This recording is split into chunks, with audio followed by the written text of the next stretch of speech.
Alright, now that we are back in the nursery, what we want is to get the appropriate bag you're gonna use. Now usually when you are starting cuttings, the cuttings shouldn't be longer than 6 inches. 6 inches is more or less an appropriate size for a cutting. You don't want it too long because you don't want the wind to blow it, or you want anyone to touch it, or for it to just fall over because of its weight. Alright, so 6 inches is good enough. Now this is a good size bag to start off your cuttings.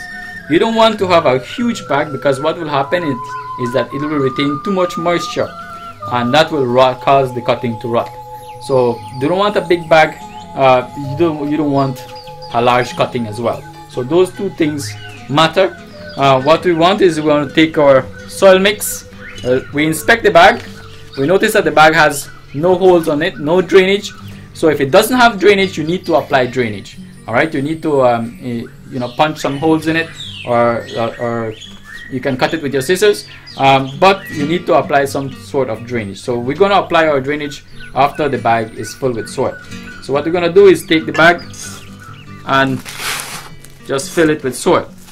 Now I know when people usually, when they are filling a bag, they will just fill it and stuff in the cutting inside the plant, and that's it. No, what you want to do is make sure the bag is full properly. You want to have at least half an inch to an inch of the soil fill up to half an inch to an inch from the top. So you want to pound the bag or tap the bag on the table or a counter, so that all the air pockets around it, or all the wrinkles, settle in. All the air needs to come out. You want to fill more. The more you tap it, you will see that the soil settles and it will fall. It will go down a little. So here you see around it there's no wrinkles. You also see that it's about half an inch from the top, so that's perfect. You don't fill it anymore, because whenever you pour the water is going to drain on the sides and it's not going to go through. And if you do it too low, what will happen is the bag can fold, and when the bag folds, your cutting will not be able to get water, especially the rainwater. So you want to avoid those two things when doing this. Now the moment you fill your bag, what you want to do is immediately after apply water. Alright, so I get my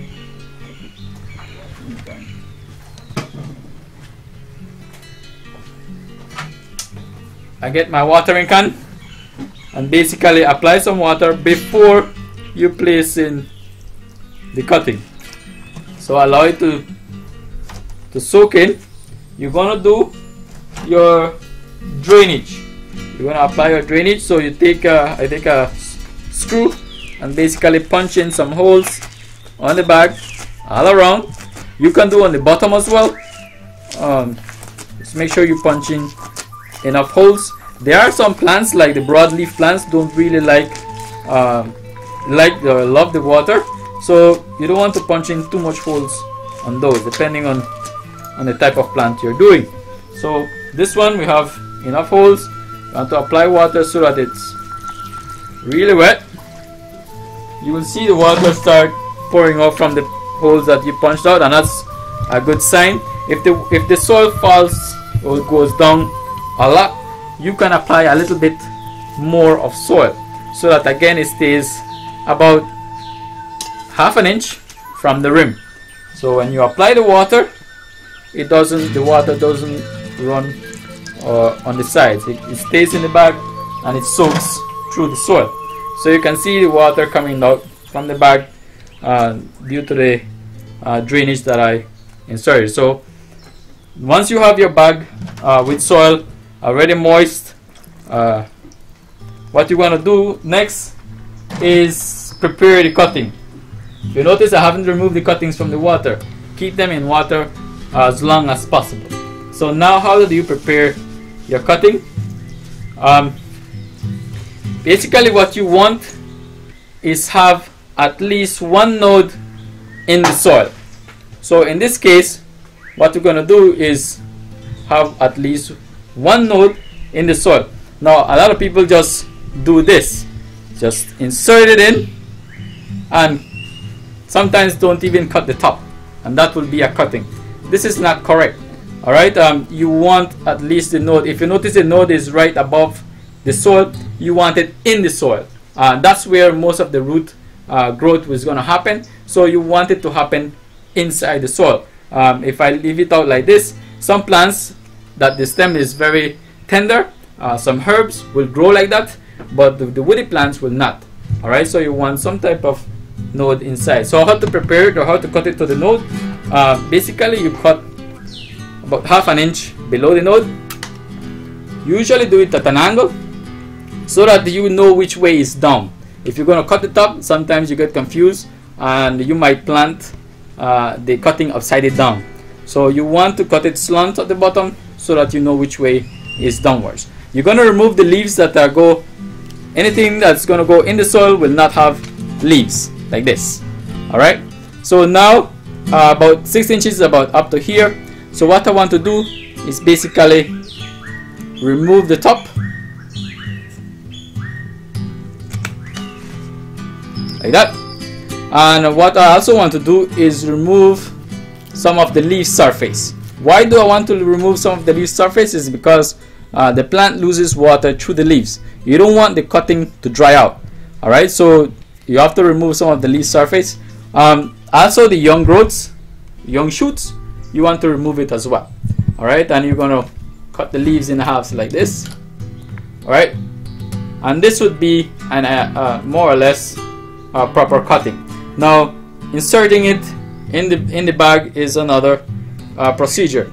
You just don't stick it in the soil. What happens is sometimes when you do that, you destroy the cambium area, and then the plant starts, or you injure the cutting, and then the cutting starts to rot. What you want to do is you take a nail or your finger or a piece of stick like this. You make a hole first, and then you insert the cutting. All right. What you do is just pinch it to the ends like this. Do not top it in all around like this. This compacts the soil in your bag. You don't want to compact the soil in your bag, so you just pinch it in, and that's okay. All right. Now what we want to do, this plant that I'm doing is actually a shrub, which means that it should be bushy. So what I want to do is, in one bag I want to put 3 cuttings. If you're doing palms or if you're doing fruit trees, you don't put more than 1. All right, and because those are solitary plants, 1 stem. All right, but these shrubs I usually have 3 to 5 stems coming from the bottom. So to have 3 already in a bag, that's perfectly normal.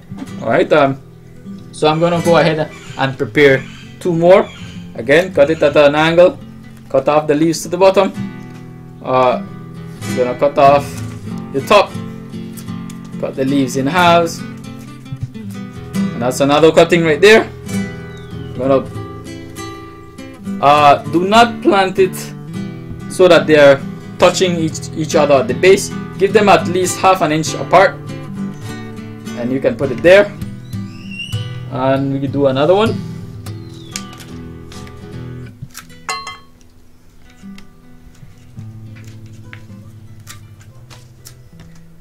Remember, it should be at least 6 inches from the base. So the next one goes right here. You see, they can be touching each other at the top. The leaves touch each other, it doesn't matter. Is if the stem touches each other, then it's easier for them to rot. I have now prepared cuttings from the salvia. All right. Again, once you have inserted the cuttings, what you go and do is go ahead and water it in again. The cuttings, you can water it as much when it's just planted. After twice a day, once a day is okay, especially in the mornings. You want to water your cuttings. After you have prepared your cutting, now the aftercare is also important. You don't want to go ahead and stick your cutting out in the sun. All right, at least for 2 weeks or 3 weeks, the cutting will stay without showing no signs. Probably the leaves are gonna fall off, and that's okay. If the stem gets brown or yellow, then it means that your cutting is gonna die off. All right. What you want to do is, for this entire 2 or 3 weeks, keep it under shade. All right.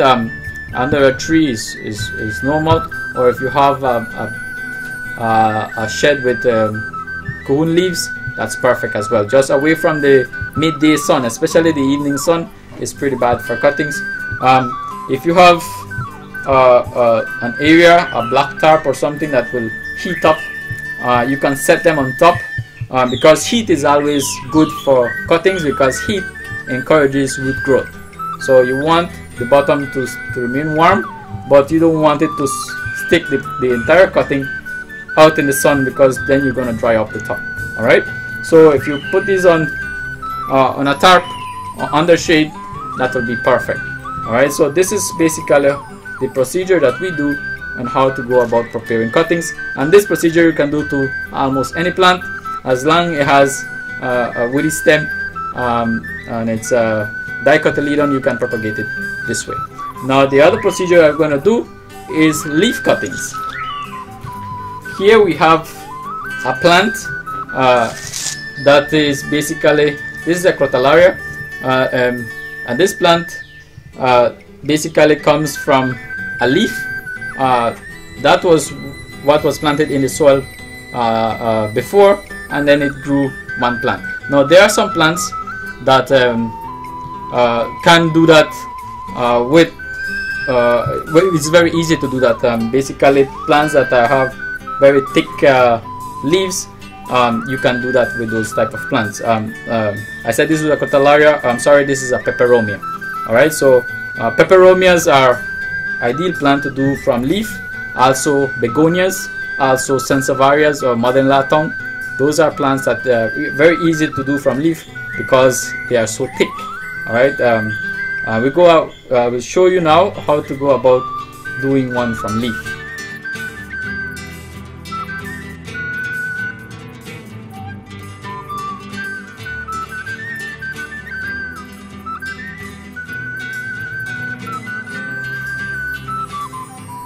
Here we have a sansevieria or modern latong, and here we have a peperomia. These two will be propagating via leaves. And now the benefits or the pluses of propagating via leaves is that you don't have to destroy or bother or cut the stem from the mother plant in order for you to get more seedlings. So there are some plants that actually do that on their own. They propagate themselves via the leaves, but there are some plants that it's easier to grow them for you to grow them via the leaves. So sansevieria is one of them. What you're gonna do to prepare the sansevieria, whenever you cut it, you wait until the cuts are healed before you go and plant it. Remember, it has a little bit of sap, so you want that to create the barrier before you go ahead and water it and put it inside the bag that you're gonna pot it in. What you're going to do is cut the leaf across into maybe 3 inches long sections. So with your scissors, you want to cut right across and just remember, you have to know which side is up. That's also very important. You don't want to plant it with the top down. Alright, so you're going to place it up like this. What happens is that the veins of the leaf also has the xylem and the phloem and also have cambium. So these will allow you to allow the plant to actually give roots and also shoots. So what you want to do is, after you finish cutting them up, you want to wait a while until it's completely healed. This process will usually take about 3 to 4 hours. After you have left them there to heal, they have sealed already, you come back and what you do is you basically take the leaf with the upside up and you set it in your bag. Now this bag is 3/4 full, so I want to set it right in the center and continue filling the bag until it's completely full. So this one, you don't want to force it into the soil. Alright, so you want to tap in the bag. If you notice, it's right in the center, it's upright. Some of it is inside the soil, some of it is sticking out. You want to do about half and a half, and then you go ahead and you water your plant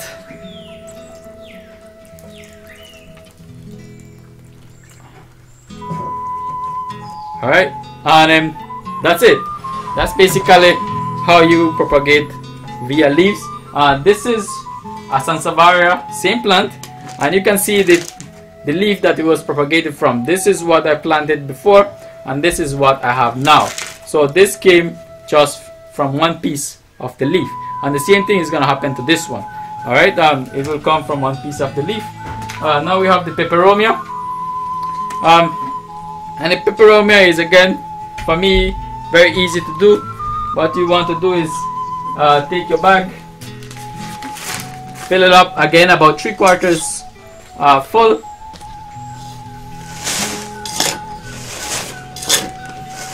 Remember, when you're filling the bag, to always stop the bag so to get rid of the air pockets.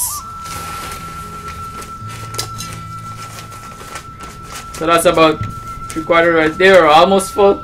Then you want to go ahead and remove the leaf.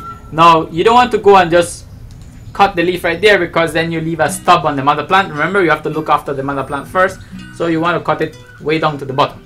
Alright, you can leave a piece of the PTO like this sticking out. Alright, and what you want you to do is, to the surface of the leaf up, you want to set it inside the bag that you're going to propagate the soil mix, and then just finish filling that up. Alright, you want to remove all soil from the top surface of the leaf. Alright, you want to remove the soil, because the soil will actually make the leaf rot if it's on top. So you want to move all the soil from the top and just have it on the under of the leaf, just resting on top of the soil like this. What you want to do next is basically water.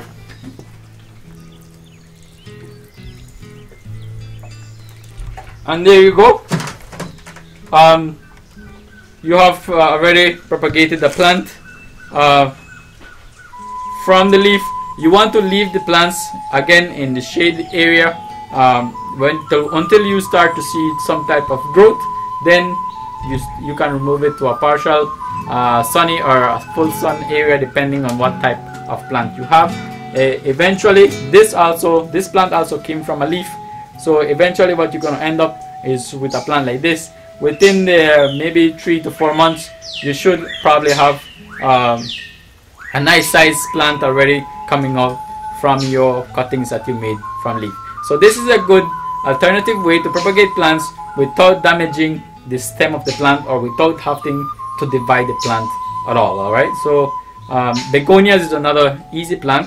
Remember, the leaf of the plant has to be thick and fleshy in order for you to grow them from the leaves.